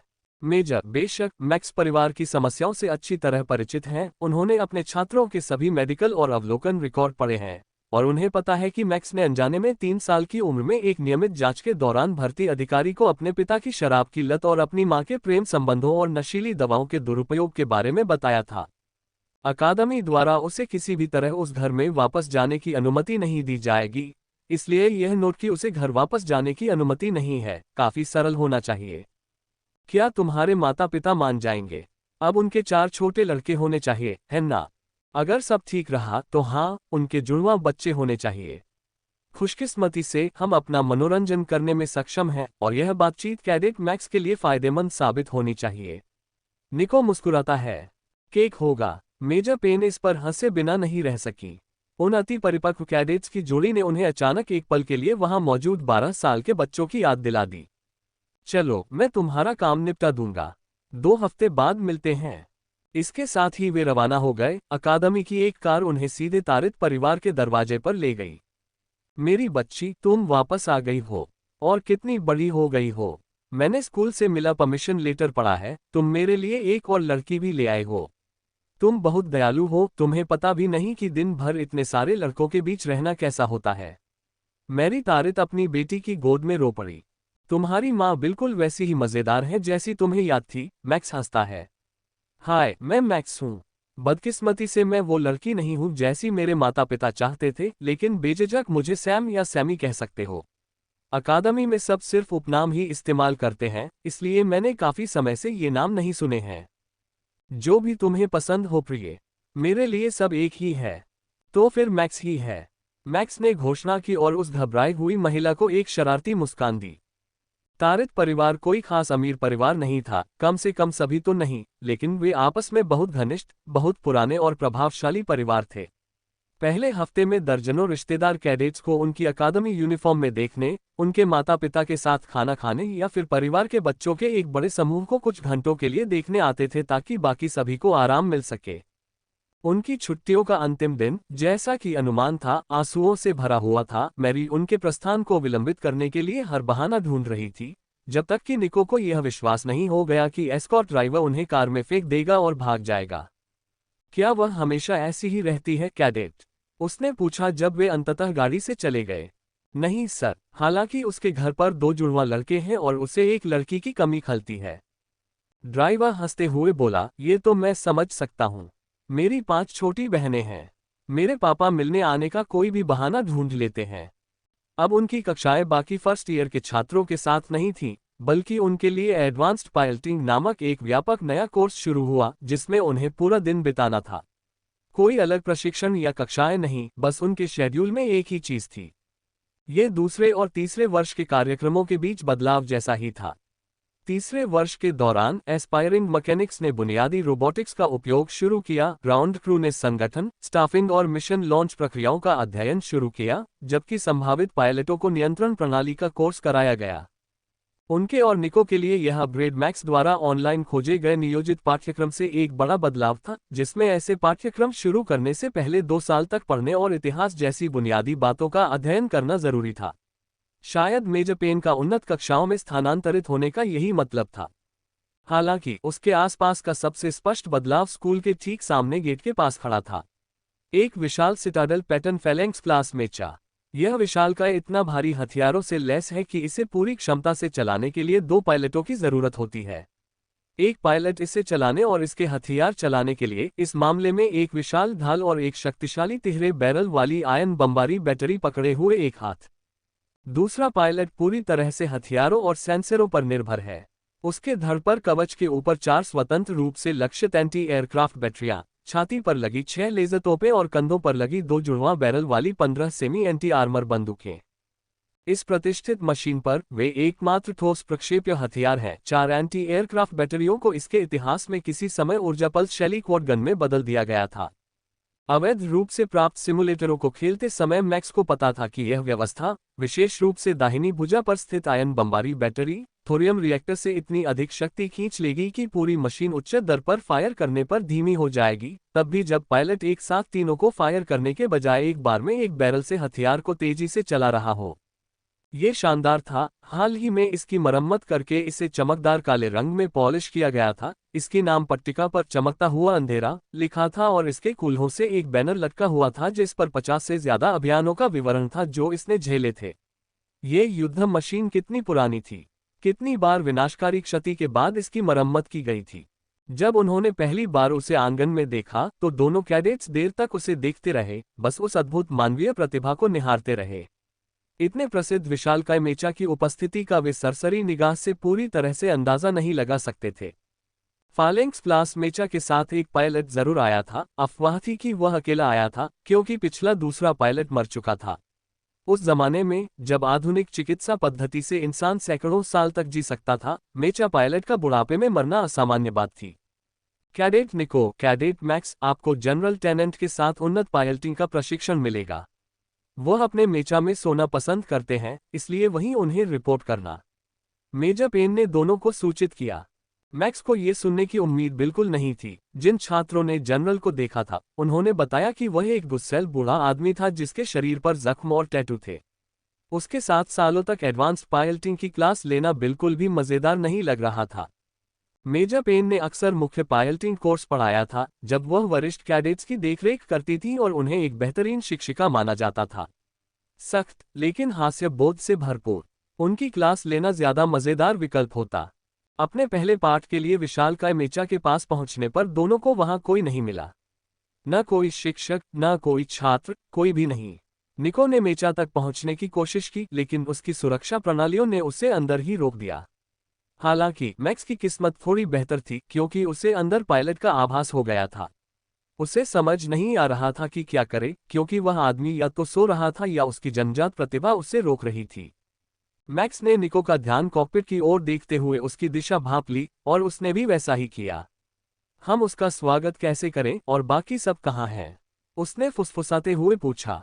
जनरल टेनेंट सर, कैडेट निको और मैक्स ड्यूटी पर रिपोर्ट कर रहे हैं सर। निको मेचा पर अपनी सबसे पेशेवर आवाज में चिल्लाती है। जब वह आवाज लगाती है तो धड़ के पास का दरवाजा खुलता है और एक बूढ़ा सिपाही बाहर निकलता है। दरवाजे के अंदर लगे चरखी से तार पकड़ता है और हुक के सहारे नीचे जमीन पर उतरता है। इतनी ऊंचाई से नीचे उतरने का ख्याल बस एक चरखी से जुड़े हुक पर खड़े होकर मैक्स को थोड़ा बेचैनी महसूस करा रहा है, लेकिन उसे यकीन है कि आखिरकार वह इससे उबर जाएगा। आखिरकार जनरल को इस हरकत से जरा भी चिंता नहीं है और उसने शायद ऐसा सैकड़ों बार किया होगा। तो आप ही हैं ना? जनरल पूछता है। यह क्या? शायद ऐसा ही है जनरल, कैडेट मैक्स ने अनिश्चितता से पूछा। हमें लगा था कि यह एडवांस्ड पायलटिंग कोर्स है। हाँ कैडेट, आप दोनों ही एकमात्र जोड़ी हैं जिन्हें इस ग्रह पर भविष्य में फालेंक्स क्लास की नियुक्ति के लिए संभावित उम्मीदवारों के रूप में पहचाना गया है। तो आप ही संपूर्ण उन्नत पायलटिंग क्लास हैं। क्या आपको संभावित फालेंक्स क्लास टीम के रूप में पहचाना गया है? फालेंक्स क्लास मेचा युद्ध के मैदान में महानायक हैं। शाइनिंग डार्कनेस जैसी एक अकेली इकाई किसी शहर की रक्षा पारंपरिक सेना से कर सकती है या फिर उसे उनसे छीन भी सकती है। ज्यादातर मेचा बटालियनों के लिए वे सबसे वरिष्ठ कमांड तत्व, उनके जनरल, आध्यात्मिक नेता और युद्ध में सबसे मजबूत सहयोगी, सब कुछ एक विशाल मशीन में होते हैं। देव का यही मतलब था जब उन्होंने मैक्स से कहा था कि वह ऐसा नेता बने जिसे सैनिक आदर्श मान सके। युद्ध के हर पक्ष में एक से ज्यादा को देखना अपनी दुनिया का अंत देखना है। एक स्थानीय कहावत फालेंक्स क्लास मेचा के बारे में कहती है, जो एक प्राचीन युद्ध का जिक्र करती है जिसने पास के एक ग्रह को सदियों तक रहने लायक नहीं छोड़ा था। 10 हैवी मेचा रेजिमेंटों ने एक ही दुनिया में एक दूसरे का सामना किया और उनके युद्ध के बाद जमीन झुलस गई और आसमान आयनित ऊर्जा से कड़कड़ा उठा। तो एक दिन अगर हम इतने लंबे समय तक जीवित रहे तो हम चमकते अंधेरे के समान ही शानदार विमान का संचालन कर रहे होंगे। मैक्स विस्मय से पूछता है। सिर्फ उतना ही शानदार नहीं, अगर आप प्रशिक्षण और अपने शुरुआती कुछ दौरों में जरूरी प्रशंसाओं के साथ टिके रहते हैं तो आप शाइनिंग डार्कनेस पर खुद कब्जा कर लेंगे। जनरल टेनेंट मुस्कुराते हुए अपने मेचा की तरफ प्यार से देखते हैं। मैं एक बूढ़ा आदमी हूं और सम्राट ने मुझे उसके उत्तराधिकारियों को खोजने का काम सौंपा है। मेरे परिवार की 10 पीढ़ियां शाइनिंग डार्कनेस के अंदर लड़ी हैं और हर एक ने उसे गौरवान्वित किया है। एक महान योद्धा ने तो इतनी प्रतिभा दिखाई कि वह उससे भी आगे निकलकर titan class, glory of soul में पहुंच गया। आप युवा कैडेट्स को भी यह नाम पता होना चाहिए। जनरल टेनेंट हंसते हैं। बेशक उन्होंने ऐसा किया। सोल की महिमा ने अकेले ही केपलर कोर तारा समूह पर कब्जा कर लिया और उसे 4 शत्रु सेनाओं के विरुद्ध खड़ा कर दिया ताकि केपलर साम्राज्य की स्थापना हो सके। इस दुनिया में, या यूं कहें कि पूरे साम्राज्य में, ऐसा कोई बच्चा नहीं है जो इस नाम से अनजान हो। जहां एक फालिंक्स श्रेणी का मेचा एक शहर को घेर सकता था, वहीं एक टाइटन श्रेणी का मेचा अपनी अंतरतारकीय यात्रा क्षमता और अथाह मारक क्षमता के साथ एक छोटे से साम्राज्य को घेर सकता था। अंतरतारकीय नौसेना के शानदार बेड़े भी उन्हें रोक नहीं सकते थे। उनमें से कुछ ही आकाशगंगा के एक पूरे हिस्से को घेर सकते थे। लेकिन इसे इतना शक्तिशाली बनाने के लिए जरूरी मानसिक शक्ति और कौशल ज्यादातर एस क्लास ऑपरेटरों की पहुंच से बाहर था। कहा जाता था कि टाइटन क्लास मशीनें एक समर्पित न्यूरल लिंक पर काम करती थीं, जिससे ऑपरेटर का दिमाग मेचा के एआई का हिस्सा बन जाता था। कोई भी दिमाग इसे संभाल नहीं सकता था। रुको, इसका मतलब है कि चमकता हुआ अंधेरा राज्य से पहले का है, मैक्स हौंफता है। अभी अभी उसे एहसास हुआ है कि 50 अंतरतारकीय युद्ध अभियानों को पूरा करने के लिए कितना समय चाहिए। उचित रूप से विस्मित, बहुत ज्यादा गर्वित नहीं, मुझे ये पसंद है। अब आपके कौशल की परीक्षा है। उन्नत पायलटिंग के पहले पाठ के लिए सिमुलेटर पर मेरे साथ आइए। कैडेट्स, उन्नत पायलटिंग में आपका स्वागत है। जनरल टेनेंट ने तीनों को सिमुलेशन मशीनों में बांधने के बाद घोषणा की। यह अनुभव एक पूर्ण आभासी वास्तविकता वीआर सिमुलेशन है, लेकिन इसमें शरीर गेमिंग हेडसेट की तरह निष्क्रिय नहीं होता। इसके बजाय सिमुलेशन सिम्युलेटर के पूरी तरह से प्रतिरूपित कॉकपिट के अंदर आपके प्राकृतिक शरीर की प्रतिक्रिया का अनुसरण करता है। ये डिजाइन पायलटों के शरीर और मांसपेशियों की स्मृति को यथासंभव यथार्थवादी तरीके से टोन करने के लिए बनाया गया है। ये बुनियादी विमान चालन नहीं है। मुझे उम्मीद है कि आप नियंत्रणों को समझते होंगे। वे नियंत्रणों को बहुत अच्छी तरह समझते हैं, क्योंकि दोनों अकादमी में आने से बहुत पहले से डाउनलोड किए गए सिमुलेटर खेल रहे थे और हाल ही में वीआर लर्निंग प्रोग्राम में लाइन मेचा के अंदर अपनी मार्शल आर्ट का अभ्यास कर रहे थे। तो आज हम जिस चीज से शुरुआत करेंगे वह है बचाव। सामरिक फुटवर्क जो आपको एक जगह टिके रहने में मदद करेगा। दुनिया के सबसे बेहतरीन निशाना लगाने के कौशल भी काम नहीं आएंगे अगर आप उनका इस्तेमाल करने के लिए जिंदा नहीं हैं। कैडेट्स को वर्तमान में संशोधित लाइन मेचा सिमुलेटर में बांधा गया है, जो युवा कैडेट्स के छोटे शरीर के लिए डिजाइन किया गया है, जिससे मैक्स, जो पहले से ही नियमित सिमुलेटर का ठीक से उपयोग करने के लिए पर्याप्त लंबा है, एक विशालकाय व्यक्ति की तरह महसूस करता है। लाइन मेचा केपलर साम्राज्य द्वारा वर्तमान में इस्तेमाल किया जाने वाला सबसे सरल और निम्नतम श्रेणी का मेचा है, जो पूरी तरह से यंत्रीकृत सेना का पैदल सैनिक है। मात्र 3 मीटर लंबा, लाइन मेचा शहरी इलाकों या जंगलों में आसानी से लड़ सकता है, और इसका बैठा हुआ पायलट इसकी छाती का अधिकांश हिस्सा घेर लेता है। इस तरह के छोटे मेचा को आमतौर पर नाम नहीं दिए जाते थे, बल्कि आदेशों में पायलट या यूनिट पदनाम से इनका जिक्र किया जाता था। जनरल टेनेंट कैडेटों को पढ़ाते समय नामों को प्राथमिकता देते थे। कैडेट निको, आपका बचाव का तरीका आपके सामने है। अगर इसे सही तरीके से लागू किया जाए तो आपकी यूनिट को पहले से तय रक्षात्मक गोलाबारी का सामना नहीं करना पड़ेगा। 3, 2, 1 में तैयार रहें। उद्धरण चिन्ह। निको ने अपने हेड अप डिस्प्ले में उस पैटर्न को देखा जब वह छोटी मेचा को एक बाधा कोर्स, खड़ी गाड़ियों और खायों से गुजरते हुए चला रही थी। पैटर्न और तकनीक अपरिचित तो थे, लेकिन बचपन की यादों में मौजूद पूर्वानुमानित बचाव पैटर्न से काफी मिलते जुलते थे। उसने लाइन मेचा को उसकी पूरी क्षमता तक धकेला और पूरी दौड़ के दौरान उसे केवल कुछ ही झटके लगे, ज्यादातर तब जब उसका पैर इधर उधर हुआ। पहले प्रयास के लिए बुरा नहीं है कैडेट, लेकिन आपकी गतिविधियां इतनी तेज हैं कि आप ज्यादा तेज बदलावों पर प्रतिक्रिया नहीं दे पाएंगे। जब तक आप किसी चीज के ऊपर से कदम नहीं रख रहे हों, अपने पैरों को जमीन के पास रखें, कूल्हे के जोड़ों पर ज्यादा और पैरों के विस्तार पर कम बदलाव करें। कैडेट मैक्स, आप 3, 2, 1 में आगे हैं। मैक्स के पास मानसिक रूप से तैयार होने के लिए मुश्किल से ही समय था। वह अभी भी निको द्वारा दी गई सलाह को मान रहा था जब प्रशिक्षक ने उसकी दौड़ शुरू की थी। कई बार जब वह अपने मार्ग से आगे बढ़ता था तो उसके नकली मेचा पर आने वाली आग मुश्किल से ही उसे छू पाती थी, जिससे दौड़ के अंत तक वह युद्धग्रस्त हो जाता था। दुश्मन तुम्हारे सोचने का इंतजार नहीं करता कैडेट मैक्स। अपनी प्रतिक्रिया समय पर काम करो। तुम अपना पूरा मेचा सुरक्षित क्षेत्रों में नहीं, सिर्फ अपने पायलटिंग कंपार्टमेंट में ले जा रहे हो, इसलिए तुम पर इतनी गोलाबारी हो रही है। दुश्मन तुम्हें देख भी सकता है। कैडेट निको की सलाह कैडेट निको के लिए थी।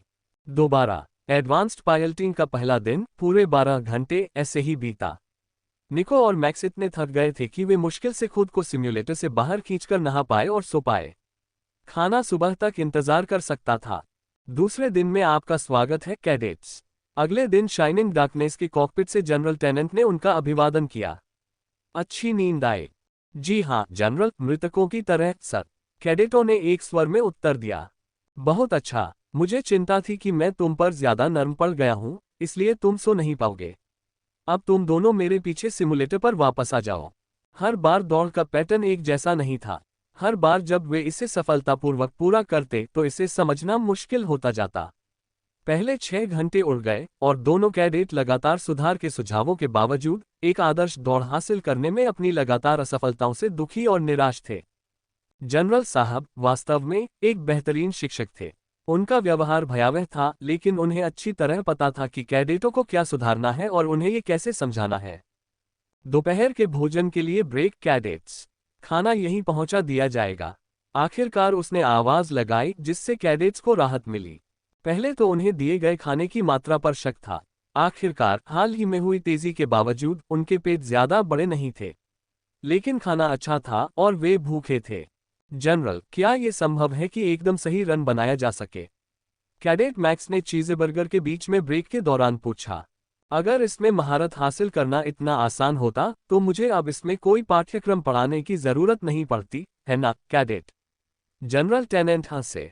मुझे पता है कि तुमने मेरी कुछ यादें उधार ली हैं, लेकिन ये जानना कि क्या करना है और हर बार उसे बखूबी करना, दो बहुत अलग बातें हैं। जब तक तुम हर बार उसे बखूबी नहीं कर सकते तब तक तुम दुश्मन के मेचा के लिए एक निशाना अभ्यास से ज्यादा कुछ नहीं हो। जब तक हम यहाँ हैं मैं तुम्हें एक सलाह दूंगा, अकादमी द्वारा तुम्हारे प्रशिक्षण की निगरानी के अलावा न केवल तुम्हें दिया गया पैतरा महत्वपूर्ण है, बल्कि वह भी महत्वपूर्ण है जो तुम्हें अगला मिलेगा। अपनी परिस्थितिजन्य जागरूकता पर काम करो और ये तुम्हारी प्रगति को किसी भी चीज से ज्यादा तेज कर देगा। अगर आप आने वाले हमलों का अनुमान लगा सकते हैं तो आप उन्हें आसानी से चकमा दे सकते हैं।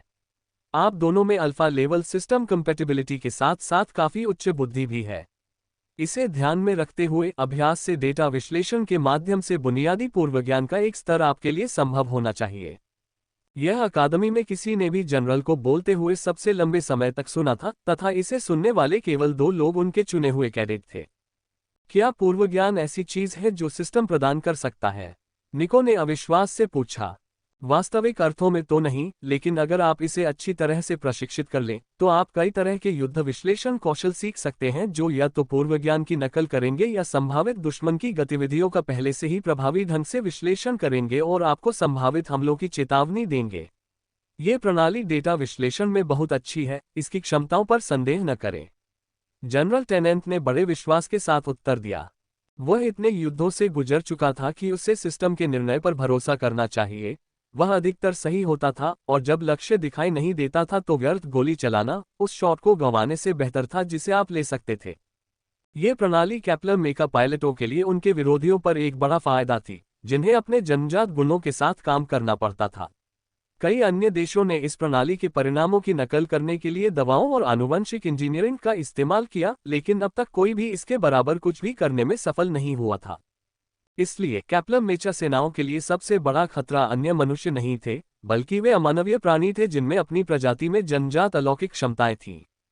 आसपास के वातावरण पर ज्यादा ध्यान देने से थोड़े से अभ्यास के बाद ही निर्देशों का पालन करना आसान हो गया। दोनों कैडेट्स के लिए हफ्ते भर में प्रति रन 10 से कम ग्लांसिंग हिट संभव थे, चाहे सिम्युलेटर ने उन्हें कोई भी युद्धक्षेत्र सेटिंग दी हो। मैंने ऐसा कुछ पहले कभी नहीं देखा, कर्नल ब्लैक ने सिम्युलेटर फुटेज देखते हुए सोचा। वे आश्चर्यजनक गति से प्रगति कर रहे हैं। जनरल ने निर्धारित समय से एक सेमेस्टर पहले ही कठिनाई स्तर 2 पर पहुंचा दिया है। मेजर पेन ने सहमति जताई, लेकिन उसने तो उन्हें हथियार चलाने की ट्रेनिंग भी नहीं सिखाई है। क्या तुम्हें नहीं लगता कि यह थोड़ा अपरंपरागत है? शाही पर्यवेक्षकों में से एक ने पूछा। अन्य सभी पायलटिंग छात्र शूटिंग रेंज में अपने कौशल को सुधारने के लिए प्रतिदिन 6 घंटे से अधिक समय बिताते हैं। हमें ये भी नहीं पता कि ये कैडेट हथियार प्रणालियों को संचालित कर सकते हैं या नहीं। जनरल को पता है कि वह क्या कर रहे हैं। 4 महीने बाद जब साल के अंत में होने वाली अंतर कक्षा प्रतियोगिता के लिए समूह प्रशिक्षण शुरू होगा, तब तक वे अपनी जरूरत की हर चीज पूरी कर चुके होंगे। कर्नल ब्लैक ने नौकरशाह को आश्वस्त किया। नौकरशाह कभी भी उसके जैसे अनुभवी योद्धा की असली प्रतिभा को नहीं समझ पाते। मेजर पेन मन ही मन सोचती है और बच्चों की शिक्षा की गुणवत्ता सुनिश्चित करने के लिए केपलर प्राइम पर केंद्र सरकार द्वारा भेजे गए पर्यवेक्षक का चुपचाप आकलन करती है।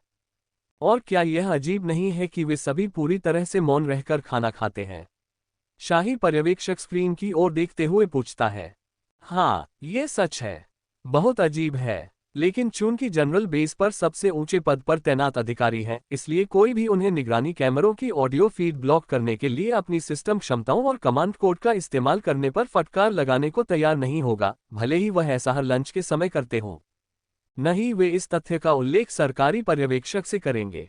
उनकी नई कक्षा अनुसूची के अनुसार उन्हें पूरे दिन उन्नत पायलटिंग पाठ्यक्रम में रखा गया, इसलिए अकादमी द्वारा यह निर्णय लिया गया कि दोनों प्रतिभाशाली कैडेट अब वर्ष 1 कक्षा 1 का हिस्सा नहीं होंगे, हालांकि अभी वे अपने पुराने छात्रावास कक्ष में ही रहेंगे।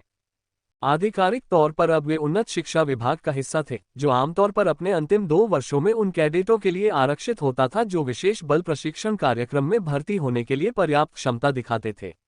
लेकिन हाल ही में केपलर टर्मिनस कैडेटों की गुणवत्ता बहुत अच्छी हो गई थी और उनके सभी छात्रावास भरे हुए थे। यह अकादमी के लिए एक समस्या साबित हुआ, क्योंकि प्रथम वर्ष के छात्रों के नियमित छात्रावास भौतिक या डिजिटल रूप से उतने सुरक्षित नहीं थे, और दोनों कैडेट्स को हैकिंग में निपुणता के लिए जाना जाता था। जनरल को ये बहुत मजेदार लगा, लेकिन स्टाफ में वही अकेले ऐसे व्यक्ति थे जो ऐसा करते थे। बाकी सभी लोग इस बात को लेकर पूरी तरह से चिंतित थे कि वे परीक्षा में नकल कर सकते हैं, लेकिन जनरल टेनेंट यह अच्छी तरह से जानते थे कि उनकी व्यक्तिगत परीक्षाओं में नकल नहीं की जा सकती, क्योंकि उन्होंने केवल वास्तविक उत्तरजीविता कौशल का परीक्षण किया था जो युद्ध के मैदान में लागू थे। यही कारण है कि कोई अन्य प्रशिक्षक वास्तव में उनकी तकनीक को नहीं समझ पाया। वे पुस्तक सिद्धांत और अनुमोदित विधियों को जानते थे, लेकिन वे पूरी तरह से शिक्षक थे। उनमें से अधिकांश ने कभी युद्ध का मैदान नहीं देखा था। क्लास 1 टीम में एकमात्र व्यक्ति जिसने एक से ज्यादा बार युद्ध ड्यूटी का दौरा किया था, वह साजंत जम्मा थे। जम्मा ने ही जनरल को यहां मौजूद 2 होनहार कैडेटों के बारे में बताया और उन्हें उन पर नजर रखने के लिए राजी किया। तीसरे दिन से मैक्स को जनरल टेनेंट के कठिन कार्यक्रम की आदत पड़ने लगी थी, लेकिन उनके सामने अकादमी की शिक्षा के कई वर्ष शेष थे तथा विशेष बलों के अन्य प्रशिक्षुओं से 4 वर्ष आगे होने के कारण उन्हें ये निश्चित रूप से पता नहीं था कि और जनरल को इतनी जल्दी क्यों थी। अन्य प्रशिक्षुओं को प्रतिदिन 10 घंटे का प्रशिक्षण दिया जाता था, साथ ही शारीरिक फिटनेस का समय भी दिया जाता था, लेकिन जनरल टेनेंट ने मैक्स और निको को प्रतिदिन 6 घंटे के अंतराल पर 12 घंटे तक सिमुलेटर पर रखा था। मैक्स ने पहले ही मानक रोटेशन देख लिया था और प्रत्येक रोटेशन 3 घंटे का था, इसलिए उसने निर्णय लिया कि शायद इसलिए जनरल ने एक बार में 6 घंटे की ड्यूटी पर जोर दिया, ताकि वे उस समय के लिए तैयार हो सके जब उन्हें किसी आपात स्थिति, भारी क्षति या जारी हमले की स्थिति में दोहरी ड्यूटी शिफ्ट में काम करना पड़ सकता है। तर्क समझना एक बात थी, लेकिन अपने शरीर को ये यकीन दिलाना कि वह सचमुच इससे बच सकता है, बिल्कुल अलग बात थी। वह समय पर उठा, ट्रेनिंग पूरी की, खाया पिया और सोया, बस। निको अब बेहतर ढंग से ढल रहा था, इसलिए आज सुबह जब तक उसकी ऊर्जा बची थी, उसने उसके दिमाग में जवाब ढूंढे। उसके लिए ये स्वाभाविक ही था, क्योंकि पिछले जन्म में जिस साम्राज्य में उसने सेवा की थी, उसने अपने सीमित मानव संसाधनों से सुपर सैनिक बनाने के लिए प्रदर्शन बढ़ाने वाली दवाओं को जेनेटिक इंजीनियरिंग के साथ मिलाकर इस्तेमाल किया था। इसलिए ये शरीर अभी तक उन सभी चीजों को पूरा नहीं कर सका जो पिछले जन्म में एक मेचा पायलट के रूप में उससे मांगी गई थी। मैक्स संक्षेप में विचार करती है कि यह सुदूर अतीत या भविष्य में नहीं हो सकता है, बल्कि यह सिर्फ एक ऐसा साम्राज्य हो सकता है जिसकी प्रौद्योगिकी अत्यधिक गोपनीय थी, या जहां वे वर्तमान में हैं उससे बहुत दूर हो, क्योंकि जिस तरह से उसे पहले प्रशिक्षित किया गया था और जिस तरह से जनरल टेनेंट अब उन्हें प्रशिक्षित कर रहे हैं, वे पूरी तरह से इतने करीब हैं कि महज संयोग नहीं हो सकते। यह हो सकता है कि युद्ध में किसी प्रकार का सार्वभौमिक नारकीय गुण हो और आप जहां भी हो वह एक जैसा ही हो। चूंकि आपको अभ्यास इतना पसंद आ रहा है, इसलिए मैंने आज सुबह से इसमें एक नया जटिल क्षेत्र जोड़ दिया है। बेतरतीब ढंग से बिछाई गई बारूदी सुरंगें। आपके सेंसर उन्हें पहचानने में पूरी तरह सक्षम हैं, बस उन्हें केमिकल डिटेक्शन सेटिंग पर सेट कर दीजिए और आप तैयार हैं। प्रशिक्षण के 6ठे दिन कक्षा में पहुंचने पर जनरल उन्हें इसकी जानकारी देते हैं। कल उनके प्रशिक्षण का पहला पूरा हफ्ता होगा, क्योंकि यह उनके लिए साप्ताहिक विश्राम का दिन है, इसलिए उन्हें उम्मीद थी कि आज का दिन ज्यादा बुरा नहीं होगा। आखिरकार जनरल द्वारा उन्हें पहले भी जो बाधा दौड़ करवाई गई थी, उसमें वे अच्छे हो गए थे, लेकिन ऐसा लग रहा था कि वह विश्राम के दिन के बाद नए कठिनाई स्तर पर जाने का इंतजार नहीं कर सकते थे। सेंसरों से बारूदी सुरंगों का पता लगाना वाकई आसान है, लेकिन समस्या यह है कि जो सेंसर सेटिंग उन्हें ढूंढती है वह उसी समय सक्रिय नहीं हो सकती जब वह sensor setting charged energy pulses का पता लगाती है, जिनका इस्तेमाल वे आने वाले हथियारों के फायर का अनुमान लगाने के लिए करते हैं। लाइन मेचा के सिस्टम उस स्तर के मल्टीटास्किंग के लिए पर्याप्त उन्नत नहीं है। मैक्स को एक फैसला लेना है, बारूदी सुरंगें या ऊर्जा तरंगे। जवाब दोनों ही होना चाहिए, बस उसे ये तय करना है कि कैसे। अपने पहले प्रयास में मैक्स तय करता है कि वह जो तकनीक आजमाएगा वह यह है कि जब भी वह छिपने की जगह से बाहर निकलने वाला हो तो वह बारूदी सुरंगों की एक त्वरित जांच करेगा, फिर वापस आने वाले हथियारों की गोलाबारी की ओर और अगली छिपी हुई जगह पर जाएगा, इस उम्मीद में कि वह भूल न जाए कि बारूदी सुरंगें कहाँ हैं। यह मध्यम रूप से प्रभावी है, सिवाय इसके कि त्वरित स्कैन हमेशा सभी बारूदी सुरंगों को पकड़ नहीं पाता है और आने वाले शॉट से बचने के लिए योजनाबद्ध पथ से हटना पड़ता है, जिसका अर्थ है दफन बाधाओं के माध्यम से अपने पथ की पुनः गणना करना। वह पहले ही प्रयास में खुद को उड़ा लेता है, आयन तोप के विस्फोट से बचने के लिए एक बारूदी सुरंग पर पैर रख देता है, लेकिन जनरल उसकी आलोचना नहीं करता बल्कि हमेशा की तरह उसे फटकार लगाता है। तुम मर गए कैडेट, फिर जाओ। जनरल टेनेंट जानते हैं कि इस स्तर के कैडेट के लिए इस स्तर की बाधा दौड़ लगभग असंभव है, लेकिन जितनी अधिक बार उन्हें मृत्यु का सामना करना पड़ेगा और प्रशिक्षण शुरू करना जितना कठिन होगा उतना ही बेहतर होगा कि जब वास्तविक युद्ध का समय आएगा तो वे युद्ध के मैदान की स्थितियों के अनुकूल हो सकेंगे। वह चाहता है कि ये दोनों अंततः उसके फालेंक्स क्लास मेचा को अपने नियंत्रण में ले लें, लेकिन ऐसा सम्मान केवल साम्राज्य के नायकों या वर्तमान पायलट के प्रत्यक्ष वंशजों को ही मिल सकता है, जिनमें से जनरल टेनेंट के पास ऐसा कोई नहीं है जिसे वह इस अवसर के लिए उपयुक्त और योग्य पाता हो। आज अच्छा काम किया कैडेट्स, अब तुम बारूदी सुरंगों से बचने में और भी बेहतर हो रहे हो। चूंकि कल छुट्टी का दिन है, इसलिए मैं दोपहर के भोजन के बाद तुम्हारी ट्रेनिंग के लिए तुमसे मिलूंगा। विदा। जनरल टेनेंट ने मुस्कुराते हुए उन्हें सूचित किया। मैक्स और निको दोनों को ही इस बात का अंदाजा था कि जनरल दिल से काम के प्रति जुनूनी है और अपनी उम्र से कहीं ज्यादा उम्र होने के बावजूद ऐसा हो ही नहीं सकता था कि वे पूरा दिन बिना किसी प्रशिक्षण के बिताएं। कम से कम उनके आदेश पर तो नहीं। जनरल टेनेंट के पास इसके पीछे एक वाजिब कारण था, हर दिन थोड़ी सी ड्यूटी करने से प्रशिक्षण की आदत पड़ जाती है। एक बार जब कैडेटों में यह आदत इतनी अच्छी तरह से बैठ जाती है कि वह अवचेतन हो जाती है, तो वे बुनियादी प्रशिक्षण से आगे भी इसे जारी रखेंगे और अपने अधीनस्थ सैनिकों में भी इसे स्थापित करेंगे। ये तथ्य कि अधिकांश कमांडर अपने सैनिकों को लंबे अंतर्ग्रहीय अभियानों में ढिलाई बरतने देते हैं, वह कैप्लर साम्राज्य में सैनिकों के सबसे बड़े हथियारों में से एक मानते हैं। युद्ध के शुरुआती दिन वो होते हैं जब लड़ाई सबसे जबरदस्त होती है, निशाने सबसे मजबूत होते हैं और सैनिक सबसे बेहतरीन ढंग से सुसज्जित होते हैं। अगर सैनिक एक महीने या उससे ज्यादा समय से ट्रांजिट पर हैं और उन्हें अपने कौशल को बनाए रखने के लिए मुश्किल से ही पर्याप्त प्रशिक्षण मिला है, तो कमांडरों को क्या लगता है कि उनके साथ क्या होगा? बेशक वे मारे जाएंगे। आपने उन्हें छुट्टी के सैन्य संस्करण से सीधे एंटी मेका गोलाबारी और निर्देशित मिसाइलों से भरे नरक में फेंक दिया है। सिर्फ मेचा पायलट ही नहीं, मैकेनिक, मेडिकल और पैदल सैनिक भी।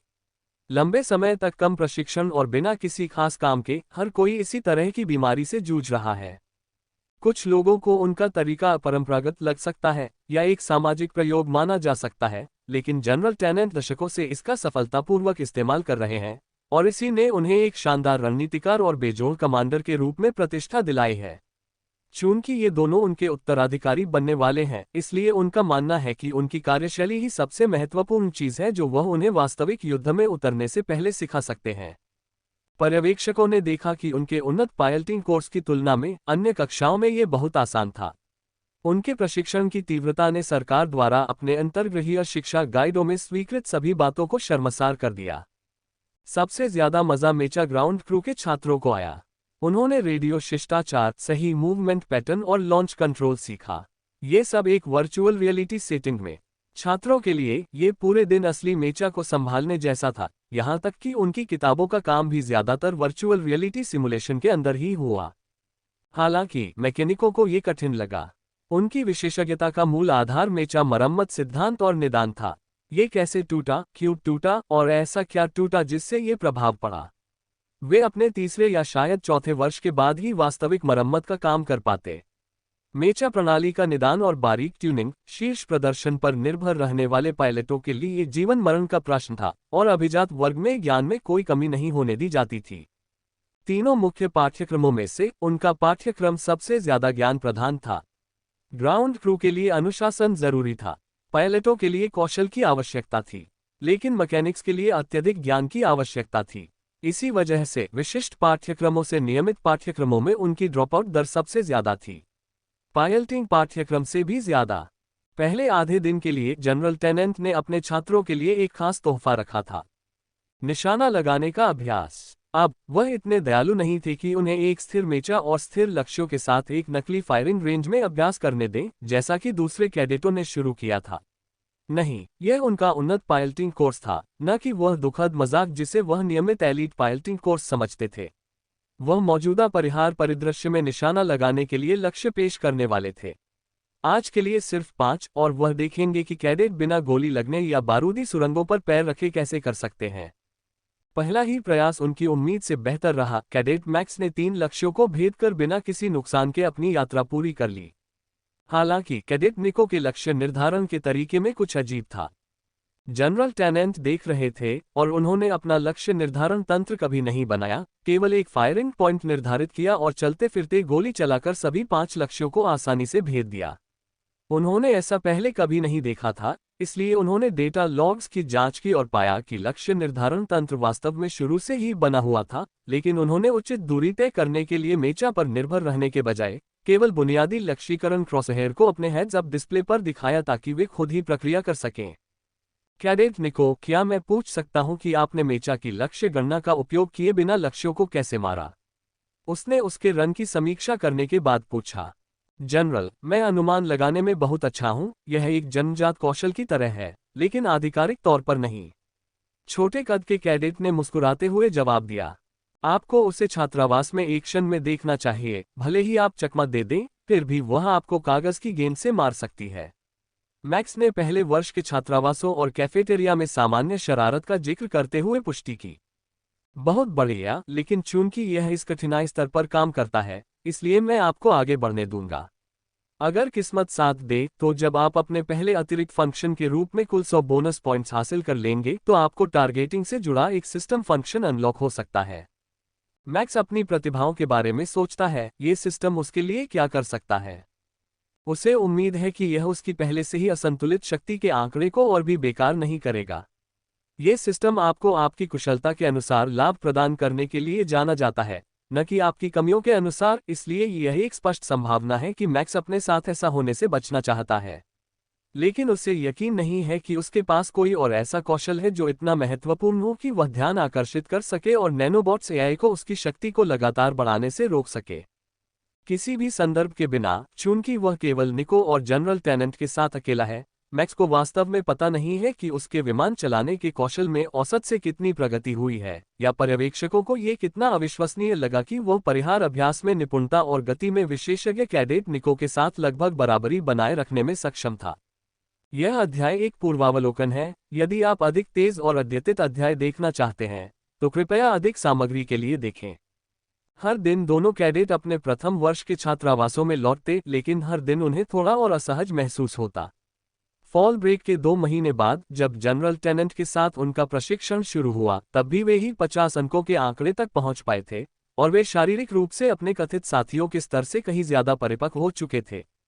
इतना ही नहीं, बल्कि उनकी गति, सहनशक्ति और शारीरिक कौशल छात्रावास में मिले किसी भी अन्य व्यक्ति से कहीं अधिक थे, यहां तक कि जब वे रात्रि भोजन के लिए मुख्य मंजिल के मेस हॉल में जाते थे। अब उन्हें वरिष्ठों से कोई खतरा महसूस नहीं होता था। हालांकि वे अभी भी कैडेट मैक्स से थोड़े बड़े थे, लेकिन प्रगति इतनी धीमी हो गई थी कि बहुत कम ही लोग विश्वविद्यालय के लिए अकादमी छोड़ने से पहले 150 बोनस अंक तक पहुंच पाते थे। यह महसूस करते हुए कि अंतर सामान्य से बहुत कम होता जा रहा है, मैक्स ने काफी समय बाद पहली बार अपने सिस्टम बोनस की जांच करने का फैसला किया। जनरल टेनेंट की ट्रेनिंग में व्यस्त होने और ज्यादा उम्मीद न होने के कारण उसके मन में यह विचार आए हुए 2 महीने से ज्यादा हो गए थे। सूचनाएं अभी कभी कभार आती रहती थीं, लेकिन हमेशा तब आती थीं जब वह सबसे व्यस्त होते थे, इसलिए उन्हें आसानी से भुला दिया जाता था और जनरल द्वारा निर्धारित अगली तकनीक में महारत हासिल करने की तुलना में वे अप्रासंगिक हो जाती थीं। चलते फिरते निशाना साधना अब उनके प्रशिक्षण का एक अभिन्न अंग बन गया था, और जैसे जैसे सिमुलेशन आगे बढ़ता गया, लक्ष्य और भी मुश्किल होते गए। लक्ष्य पर निशाना साधते हुए आती हुई आग और जमीनी बाधाओं से बचने के लिए उन्हें अपनी पूरी मानसिक दृढ़ता की जरूरत थी।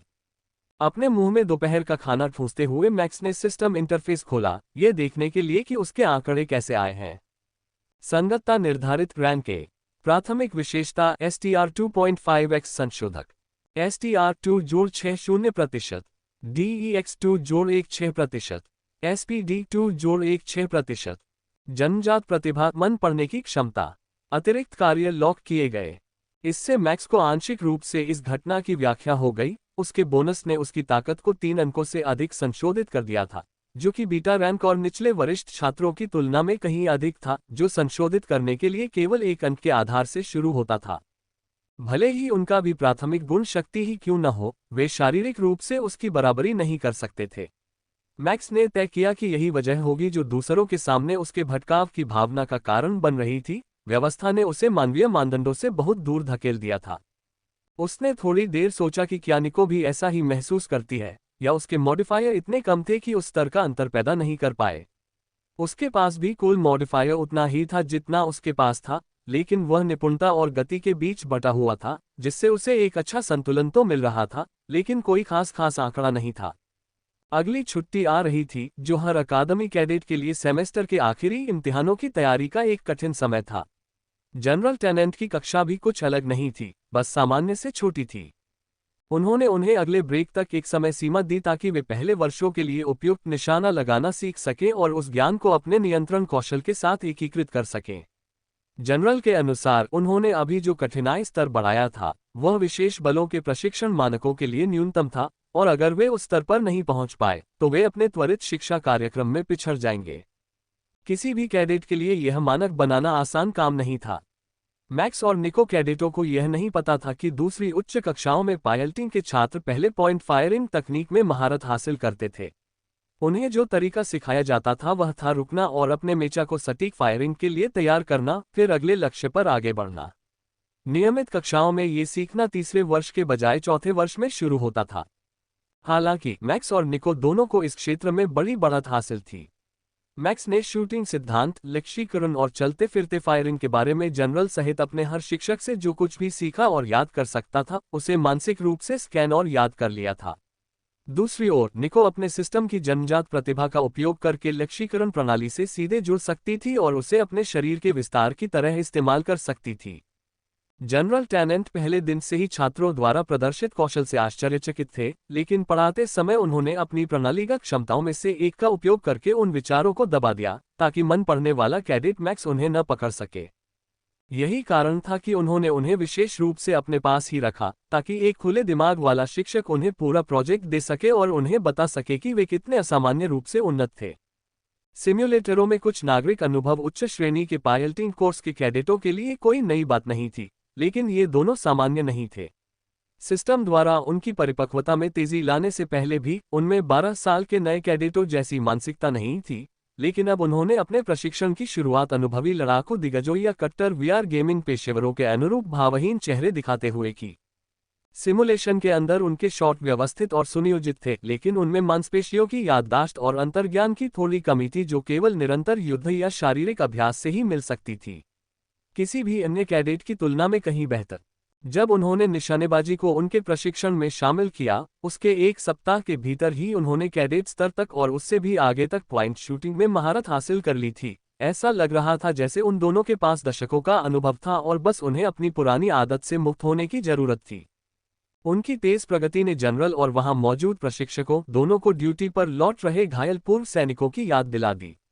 उनके कार्यों से ऐसा लग रहा था जैसे कैडेट्स को हुनर आता है, बस उन्हें अपने शरीर को याद दिलाने की जरूरत है।